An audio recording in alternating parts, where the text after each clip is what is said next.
Hey, this is Tudor, aka SKD, and this episode is brought to you by Rich Wallet.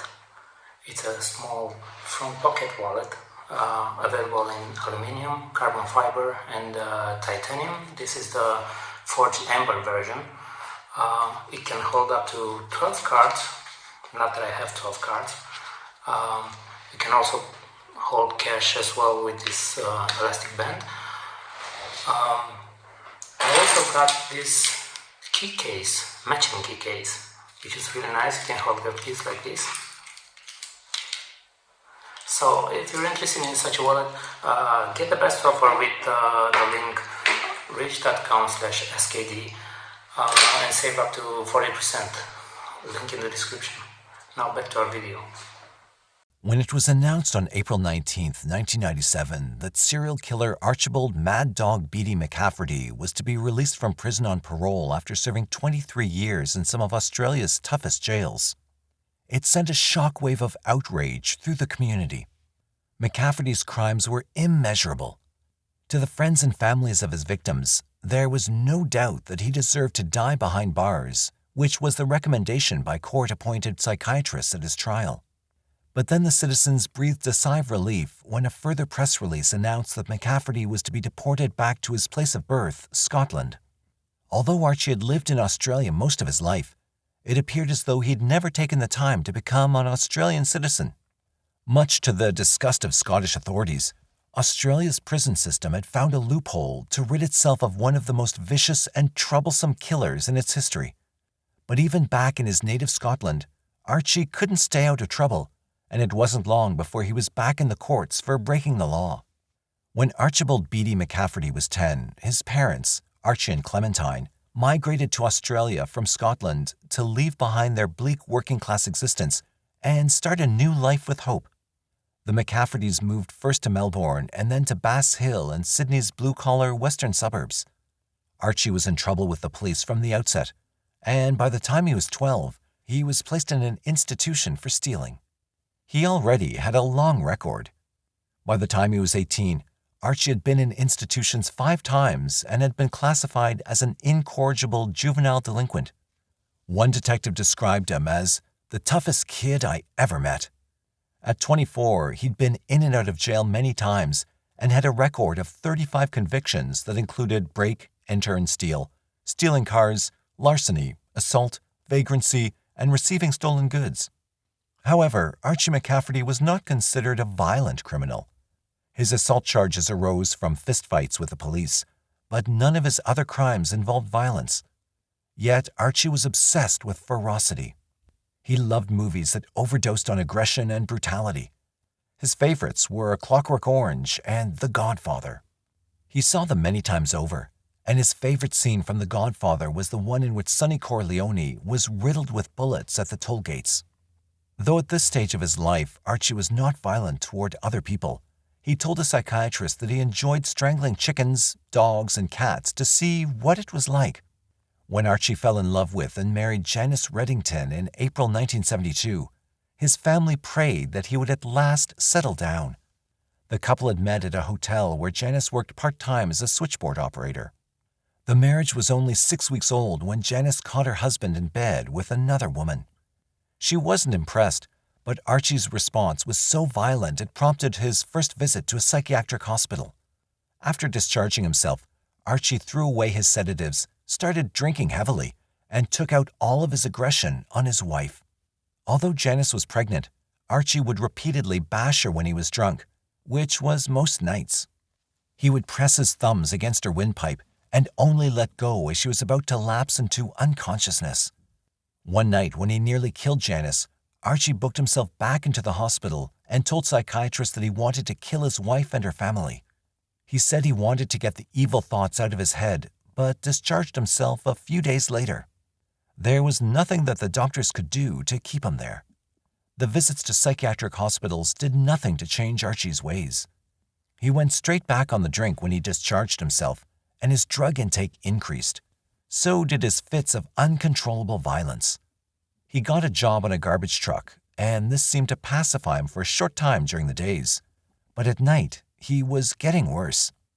Archie's mother claimed that the birth of his son, Craig Archibald, on February 4, 1973, turned Archie into a different person. Janice McCafferty did not agree.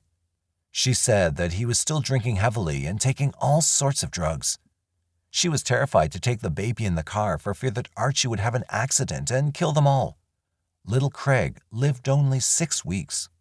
At 3 a.m. on the morning of Saturday, March 17, 1973, Janice took the baby to bed with them to feed him. She dozed off and woke at 9 a.m. She told the inquest into the baby's death, "I felt something underneath me in the bed. I jumped straight out of bed and I saw the baby's face and realized something was terribly wrong. There was blood on his face and on my nightie. My bra was still undone. I must have rolled over to my left and rolled onto my baby."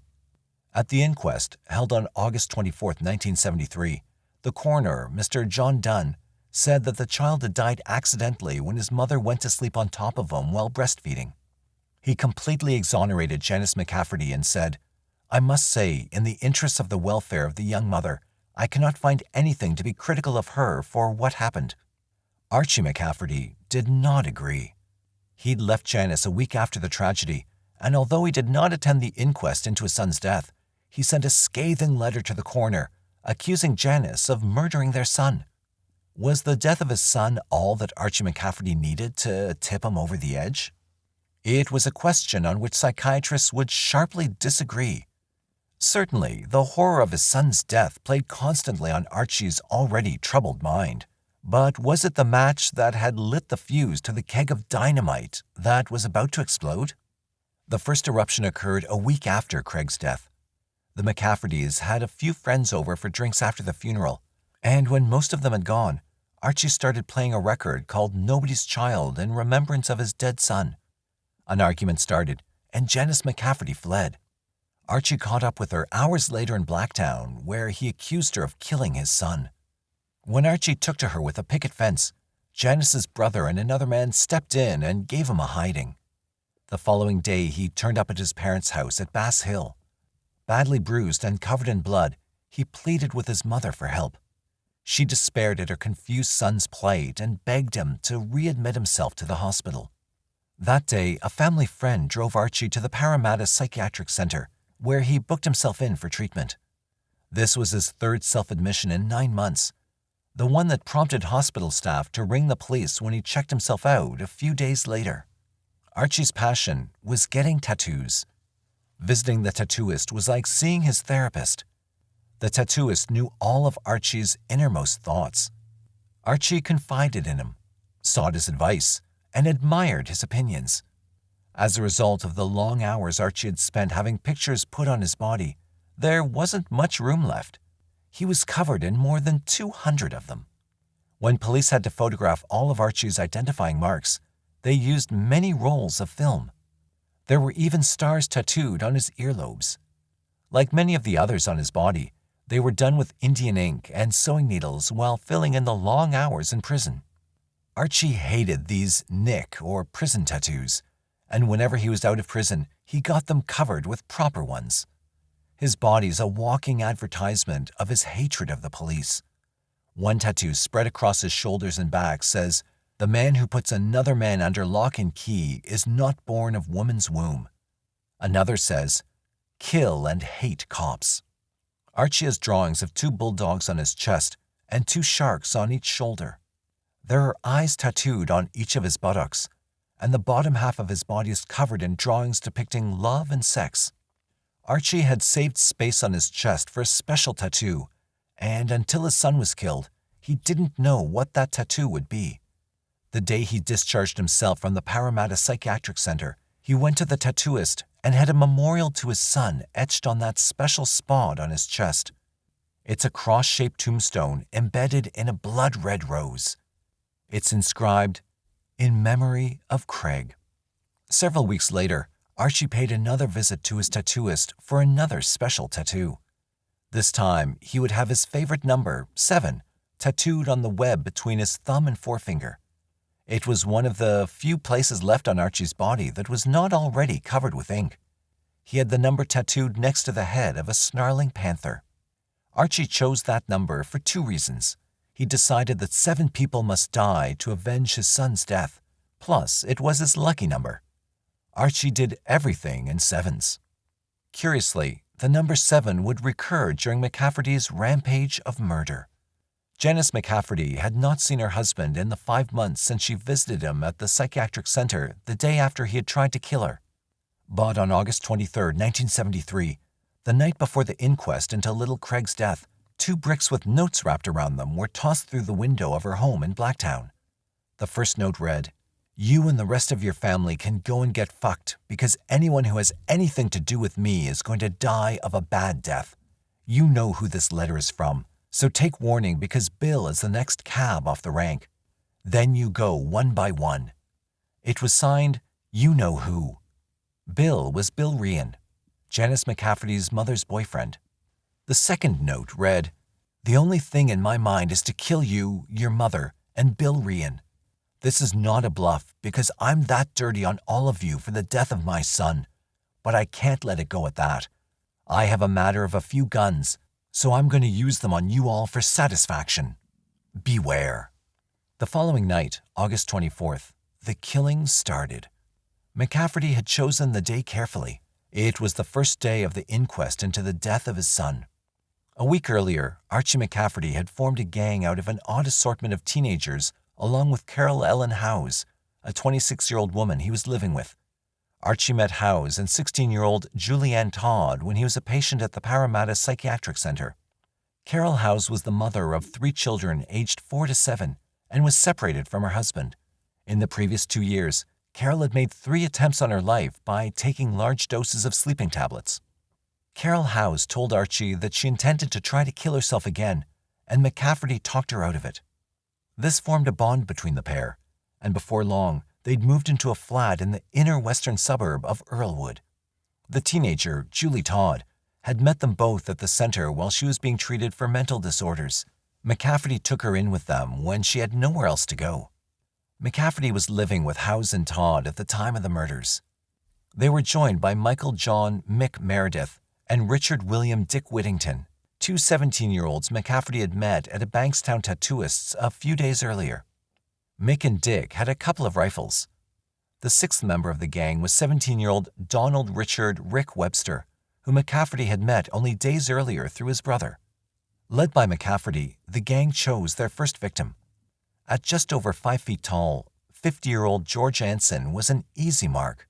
The World War II veteran was a newspaper seller outside the Canterbury Hotel, and each evening after work, he'd drink at the hotel.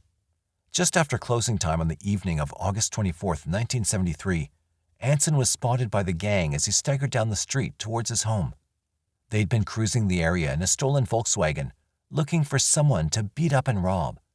Archie was flying high on angel dust. Anson offered no resistance.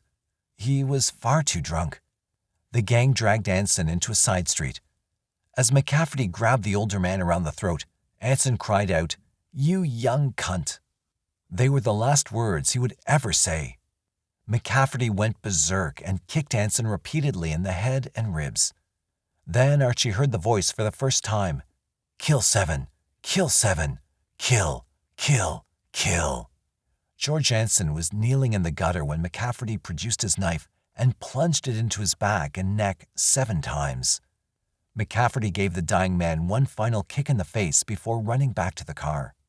His young disciples were in awe of the blood-soaked McCafferty, all except Rick Webster. "Why the fuck did you do that?" Webster asked. "I stabbed him because he called me a young cunt. Now drive, you fucking idiot," McCafferty screamed at the terrified teenager. From that instant on, McCafferty did not trust Rick Webster. He would have to die. Archie threw the blood-soaked knife to Julie, who hid it under the car seat. So strong was Archie's spell over his gang that not another word was spoken about the killing of George Anson until they got back to the flat. On the way, the gang went to Hardy's drive-in fast food bar, where they ordered hamburgers, while McCafferty cleaned up in the men's room. Archie was in the horrors. His son was talking to him from the toilet mirror and beckoning him to go with them. Archie reached out to touch him, but he was gone. "Kill 7. Kill 7.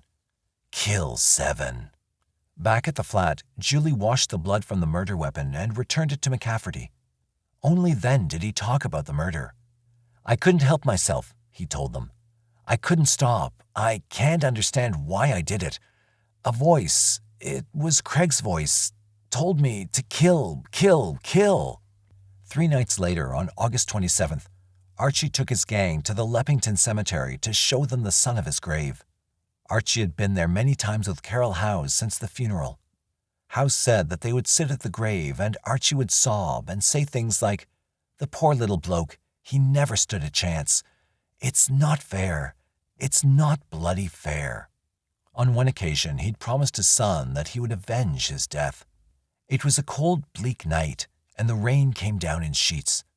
Small patches of fog gave the cemetery an eerier atmosphere than usual. Archie was off his face on angel dust again. Now the voice was coming from the grave. "Kill 7. Kill 7. Kill 7. Archie and his gang stayed at the grave for a while and then went to a nearby hotel where they planned the night's events. All Archie wanted to do was to get back to the grave and the voice. He instructed his gang to take him back to the cemetery. Along the way, they dropped Julie Todd and Mick Meredith off to hitchhike. The plan was that as soon as a car stopped, they'd force the driver to the cemetery at gunpoint and the gang would rob him. Back at the cemetery, Archie was spinning out. He could see a bright light over his son's grave. There was a figure standing just out of the light. Archie approached the person and said, "Dad? Is that you, Dad?" Archie knew that it was his son. He had come back from the grave. "Is that you, Craig?" he asked. "Yes, Dad, it's me," the voice replied. "But, son, it can't be. You're dead." "Do you want me to come back to you, Dad?" "Of course I do, but how can you do that, son?" "You've got to do something for me, Dad. Do this thing and I'll come back to you." "Do you want me to come back to you?" Yes, more than anything in the world. I'll do anything to have you back. Anything you ask." "You must kill 7 people. As soon as you do, you can have me back. But you must kill 7 people. Kill 7. Kill 7. Kill 7. Moments later, a car pulled into the cemetery and stopped about 150 meters from the graveside. In the car were Julie Todd and Mick Meredith. They were holding 42-year-old Ronald Neil Cox at gunpoint. A miner who just finished his shift at the Oakville Colliery and was on his way home to Villawood in Sydney's western suburbs. Cox had felt sorry for the 2 kids hitchhiking in the rain and had stopped to give them a lift. It was a fatal mistake. Meredith had held a gun to his head and forced him to drive to the cemetery. McCafferty left the graveside and ran over to them. Ronald Cox was forced to lie down in the mud while McCafferty and Meredith held rifles at the back of his head. Cox begged for his life as the voices urged the murderous McCafferty on. "Kill 7. Kill 7. Kill 7. The number bounced around in Archie's twisted brain. McCafferty turned to his gang and said, "I'll have to knock him. He's seen all of our faces. Mick, kill him." "What are you saying, Archie?" "Fuck you, kill him," said the demented Archie. Again, Ronald Cox begged for his life, telling him that he was the father of 7 children. Although he had no way of knowing, it was a mistake that sealed his fate. At the mention of the word 7, McCafferty and Meredith then each shot Ronald Cox through the back of the head. As they were leaving to drive to Liverpool, Archie looked over to his son's grave. The light was still shining over it, and the shadowy figure was laughing loudly. Archie burst out laughing with his son. He later told detectives that his only regret about murdering Ronald Cox was that he wasn't closer to his son's grave, so some of Cox's blood could have dripped onto the plaque. After the killing of Cox, the gang members returned to the McCafferty unit where they drank beer and watched TV, but Archie could still hear the voices telling him to kill 7, and he instructed 2 of his disciples to go and find him another victim. In the early hours of the following morning, 24-year-old driving instructor Evangelos Kolias picked up Julie Todd and Dick Whittington as they hitchhiked along Enmore Road. Once in the car, Whittington produced a .22 rifle from under his coat. They forced Kolias into the back seat and told him to lie on the floor while Julie drove the car back to the flat. McCafferty then took over. With Archie driving, the gang set off for Liverpool on the pretext of looking for a factory to rob. But they knew better that it wasn't so. They knew that Archie had murder on his mind. Collias was told to lie low as they did not want him to see where they were going. Assured that he'd come to no harm, Collias lay on the back floor and went to sleep. Archie's plan was to kill Evangelos Collias, then drive his car to Blacktown and kill Janice McCafferty, her mother, and her mother's boyfriend. That would make 6.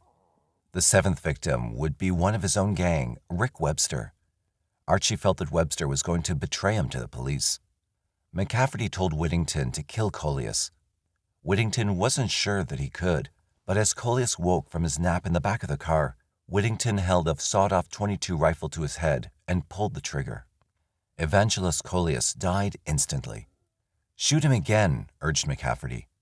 Whittington put another bullet into the dead man's head. They dumped the body in a deserted street nearby. When he realized that Collias's car didn't have enough petrol to get him to his wife's house, Archie abandoned the plan to murder Janice and her family. For that night, at least. He still intended to make them the next 3 victims. And if Rick Webster hadn't lived up to Archie's suspicions and gone to the police, there's no doubt that Archie would have killed them. The voice kept telling him to. When detectives arrested him, Archie told them, "I was going to Blacktown to kill 3 people. I was going to go into the house and just start blasting away until they were all dead. They're very lucky people that the car didn't have enough petrol." Then Archie had intended to cut off his wife's head and send it in a box to the chief of the Criminal Investigation Bureau. When one of the gang members told Rick Webster that he was on Archie's hit list, Webster decided to tell what he knew to the police. McCafferty, Whittington, and Meredith followed Webster to the Sydney Morning Herald newspaper building, where he worked as an apprentice compositor. They sat in a stolen van out in front of the Herald building with loaded rifles, ready to kill Webster when he came out. Webster saw them waiting and had a reporter call police. Detectives arrived at the Herald, where Webster told them he was too terrified to leave the building. When they heard his story about the 3 murders, they called for reinforcements, and the area was sealed off. Heavily armed detectives surrounded the vehicle, while Detective Sergeant K. Aldridge approached it and pointed his revolver at Michael Meredith. Other detectives rushed the vehicle and apprehended McCafferty and Whittington. They took possession of 2 loaded and cocked rifles. On the way to the police station, McCafferty told police, "All right, I knocked the bloke at Canterbury. I knocked the bloke at Leppington. And I knocked the bloke at Marylands. I knocked all 3 of them." He made no less a secret of the fact that he would kill again. At his sensational committal hearing leading up to his trial in February 1974, McCafferty pleaded not guilty to 3 counts of murder on the grounds of insanity. His 5 co-accused, Todd, Howe, Meredith, Whittington, and Webster, all pleaded not guilty to the same charges. The press had labeled the murders as thrill killings, and everyone wanted to know about the Charles Manson-like cult figure who had led his followers into an orgy of senseless killings. Archie didn't let the packed courthouse down. On the 4th morning of the committal hearing, Archie asked the judge if he could make a statement. Although it was an unusual request, the judge allowed it. McCafferty said, "Excuse me, Your Worship. Before the court starts, for the last 4 days I've sat here and listened to Mr. Bannon criticizing me on things that I've done. Now I've been wanting to say this for a long time, and I'm going to say it this morning. Mr. Bannon, if you're listening, I'd like to cut your head off." It was not so much what McCafferty said that put a chill through the courtroom. It was the cold, methodical way in which he said it. McCafferty had already murdered 3 innocent people. The voice from the grave of his dead infant son had told him to kill 7. Then this boy would come back to him. Archie McCafferty had 4 to go, and the decapitation of Mr. Bannon would put him 1 closer to his target. The Mr. Bannon in question was a barrister acting for one of McCafferty's 5 co-accused. The shaken Mr. Bannon proceeded with his case, safe in the knowledge that McCafferty was handcuffed and heavily guarded as he glared down from the dock. Archie McCafferty was also heavily drugged. Before the start of the committal hearings each morning and throughout his following trial at the Central Criminal Court, he was given a heavy dose of tranquilizers to subdue his uncontrollable outbreaks of violence. The dosage was enough to bring a racehorse to its knees, yet in Archie's drug-soaked system, it barely pacified him. But the drugs did have some of the desired effects. During the 12-day trial, Archie McCafferty had been alert and attentive. He listened closely to the evidence and made notes. He certainly didn't look like the deranged murderer who had been labeled Australia's Charles Manson. In fact, McCafferty often winked at the court reporters and joked with his co-accused. He fingered the bench in the dock as though it were a keyboard and played tunes for the gallery. When the proceedings became tiresome, he deep-etched his name on the bench with a pen. Archie was having a ball. But without his medicinal straitjacket, the 25-year-old Scotsman was a violent man who could kill without question. While awaiting trial in Long Bay's remand section, Archie had nearly killed another prisoner with his slops bucket. The only way to calm Archie down was with sedatives. At first, normal doses had no effect, so prison doctors kept increasing the dosage until it took effect. His daily dosage of 1,500 milligrams of the potent tranquilizer Largactil was almost 4 times the normal dose of 400 milligrams. Prison psychiatrists agreed that McCafferty's incredible tolerance to massive doses of tranquilizers was, in itself, evidence that he was insane. At the trial, 3 psychiatrists gave their opinions of Archie's mental state. Dr. William Metcalf, a Macquarie Street specialist, was called to give evidence on behalf of the defense. He said that, in his opinion, McCafferty was insane at the time of the killings because he did not know what he was doing was wrong. Dr. Metcalf pointed out that Archie was mentally ill and his mind was not in tune with reality. He was a paranoid schizophrenic at the time of the killings.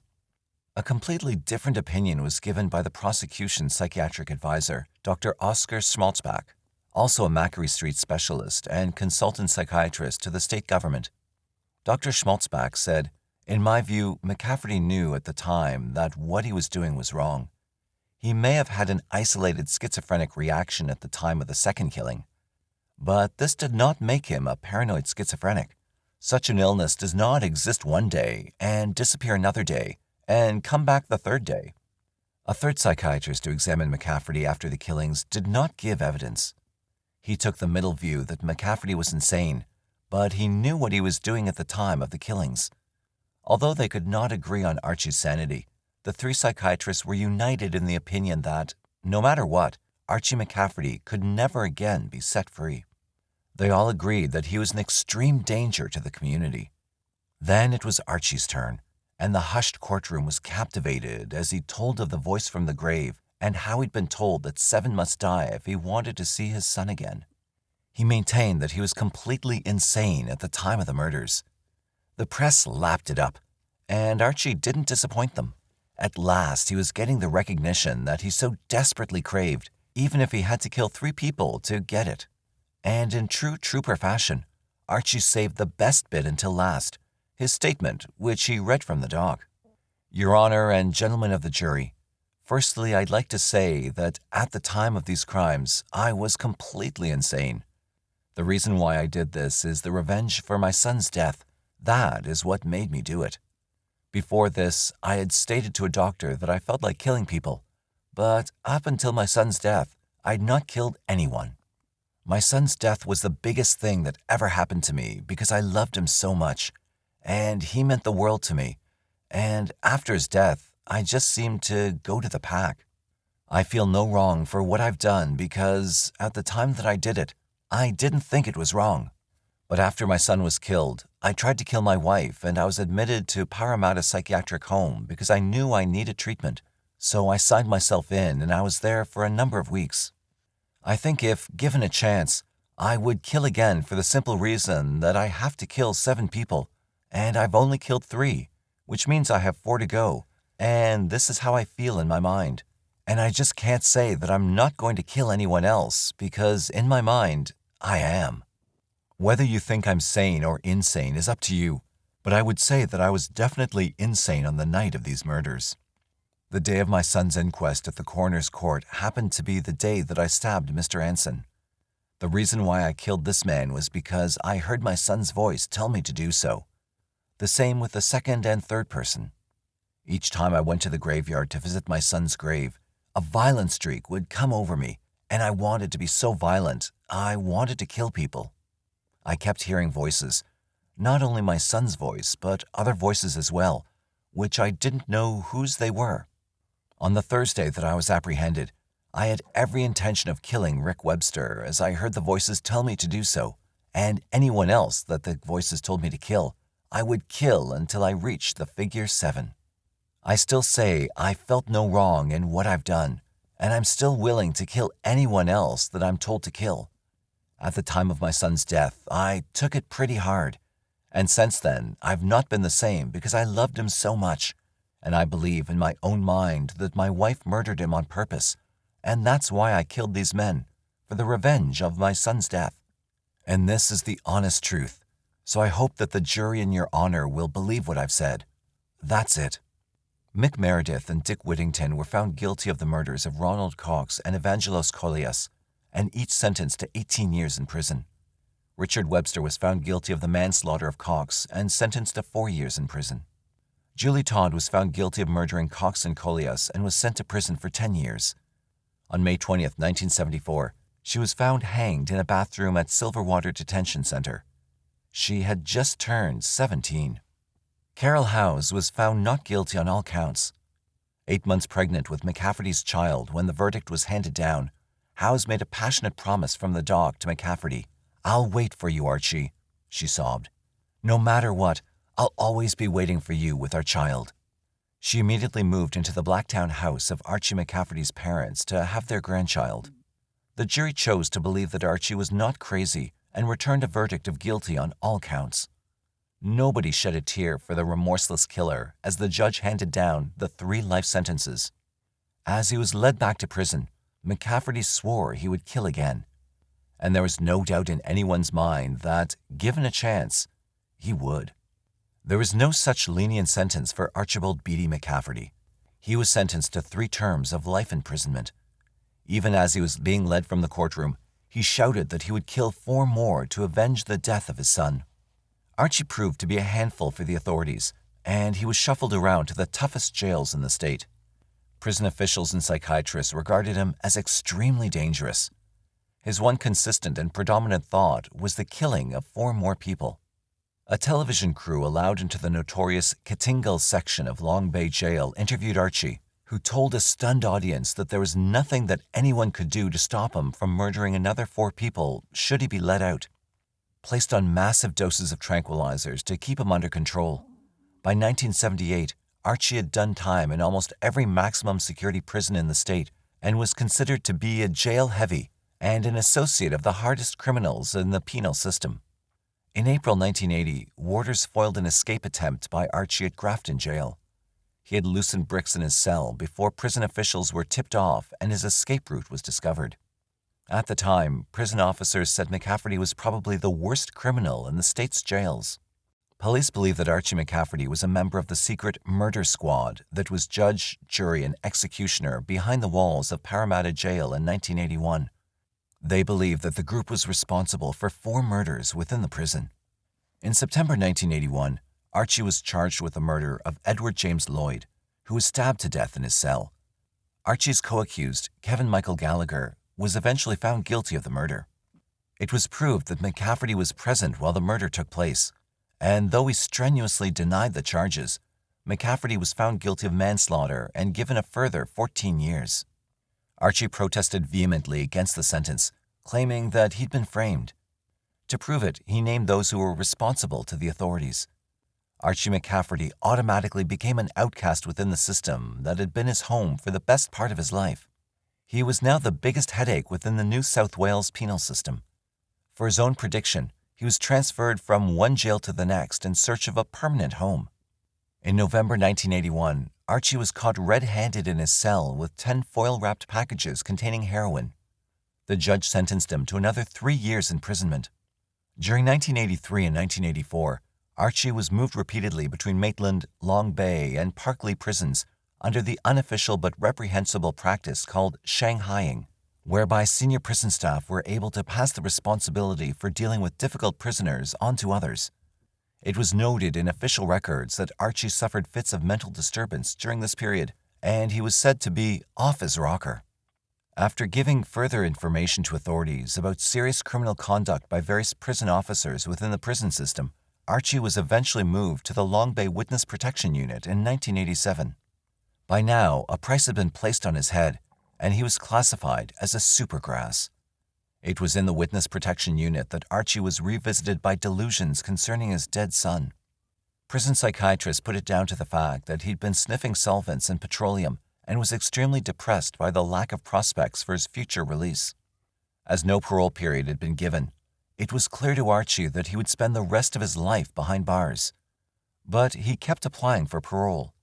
In October 1991, Archie McCafferty's application for parole was heard before Mr. Justice Wood.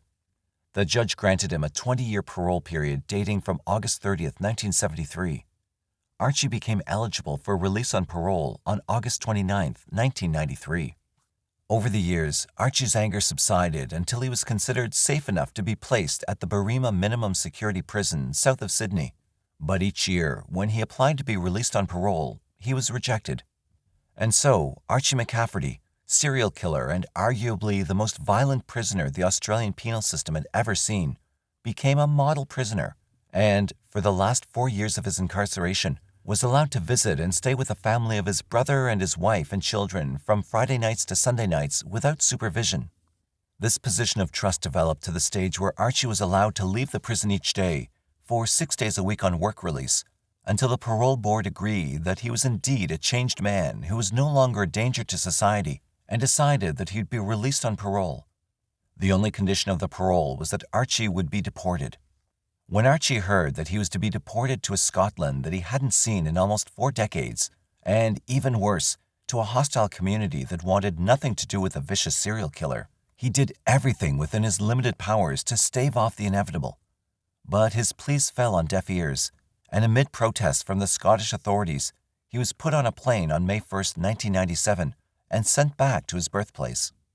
Off the plane, back in Scotland, Archie was reunited with Mandy Queen, a woman he had married and then divorced while in jail in New South Wales. Interviewed by Australia's Current Affairs program shortly after his arrival back in Scotland, Archie told presenter Paul Berry, "I've come out of the system a good person, a changed person. I believe that people change." He then toasted his freedom with a glass of champagne with Mandy Queen and said, "This is my first drink since 1973. But now there's no need for alcohol in my life. It's a thing of the past. I don't need it." In October 1998, Archie McCafferty was put on 2 years probation after threatening to kill police officers. McCafferty threatened the police after a car chase near Edinburgh followed a drinking session and argument with his de facto wife, Mandy, who complained he had left home with their 4-month-old son, Connell. In the Edinburgh Sheriff Court, McCafferty also pleaded guilty to careless driving, driving with no license or insurance, failing to provide a breath specimen, and breach of the peace. The court did not take into consideration Archie's previous convictions because they were considered foreign offenses which did not occur in Britain. Archie and Mandy Queen were remarried in a secret ceremony in Scotland in October 1998. They settled in England in a small home in Southsea and had a second child, a daughter named Chloe. But Archie's anger re-emerged in 2002 when he attacked a police officer with a knife when he knocked on the door about a domestic dispute. He was charged with assault and was supposed to be present in court in November of that year, but he never showed up. Instead, he left Britain and secretly left for New Zealand in an attempt to move back to Australia. When he didn't show up in court, a warrant on his name reached New Zealand, and he was sent back to the UK, where he hid in Northern Ireland and finally moved back to Scotland with Mandy and the kids. When the police found him, he was fined £50, and he did some community time, but absolutely no prison time for Archie. In 2004, after a fight with Archie, Mandy was wounded by a knife and managed to flee with her daughter. When the police arrived, Archie held the knife to his son's throat, threatening to kill him. After 1.5 hours, he let him go, and 30 minutes later, he surrendered. He pled not guilty to the assault, attempted murder, and kidnap charges. And because his murders were outside Great Britain, they would not form a path of his sentencing considerations. They gave him 6 months of jail time. Mandy moved back to Australia with her 2 kids, trying to reunite with her daughters. But unsurprisingly, her daughters didn't want anything to do with her anymore. In 2008, Archie fell in love with a woman named Shelley Love. He changed his name to James Locke to escape media attention, but his identity was revealed when he drove a stolen Volvo and was pulled over by the police. The sentence was 200 hours of community service. In 2012, he was seen working at his partner's dress shop in Edinburgh, and he lashed out at reporters trying to get a picture or ask questions. He still lives in Scotland, and he's trying to publish his book, Shall Seven Die? A book Archie wrote in prison. There are no records that the book was ever released. Archie didn't give police any headaches since his last incident. But one must wonder, shall the remaining 4 die?